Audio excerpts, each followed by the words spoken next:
nkuhaye ikaze kandi nkwifurije amahoro y'Imana wowe dukurikira buri munsi aho wabuherereye hose, by'umwihariko wowe wakoze subscribe hano ndagushimiye cyane. Nibisanzwe tumaze iminsi turebera hamwe amafaranga aba YouTuber binjiza, yaba abahanzi, abatanga amakuru cyangwa se n'abakina amafilime ndetse n'amakomedies muri rusange. Uyu munsi rero tugiye kureba Papa Sava yinjiza amafaranga angahe.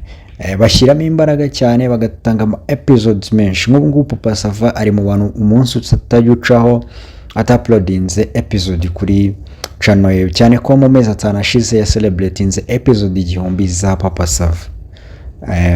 Papa Sava rero akaba afite channel yitwa Nitegeka Gracie, niko channel ashyiraho ibihangano bye yitwa. Iyi channel muri rusange ikaba iriho aba subscribers 810, ikaba iriho video 1400 muri rusange. Akaba ari filime zimeze nk'uruhererekane bagenda bashyiraho yitwa Papa Sava.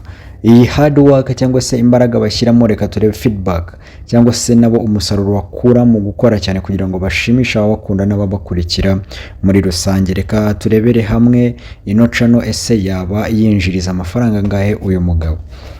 Mu minsi 30 ishize ino channel yarebwe n'abantu 3,288,000. Abo nibo bantu banyuze kuri channel muri rusange, si video imwe cyangwa iki. No kuvuga ngo n'uwarebye video yo muri 2017 arimo hano.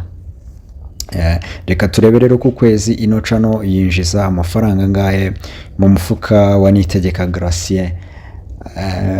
Ishobora kwinjiza hagati y'amadolari 822 ndetse n'amadolari 13,200 muri iyo range, bitewe na views, kuko izi views 3,000,000 umaze kukubwira zirenga, hari igihe zimanuka zikaba 2,000,000 cyangwa se zanazamuka zikaba na 5,000,000.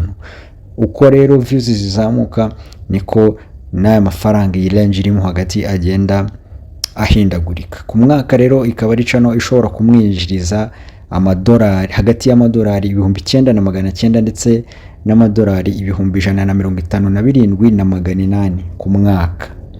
Ibi akaba ari byo bituma ubona yarubatse inzu nziza, uretse ko uyu Nitegeka Gracie akora no mu yandi mafilime menshi agiye atandukanye, ndetse akaba anakora akazi ko kwamamaza. Nk'urugero yamamariza MTN, niho agenda akura amafaranga, bigatuma akomeza gukora akazi ke neza. Kora subscribe kugira ngo ujye ukomeza ubana nanjye umunsi ku munsi.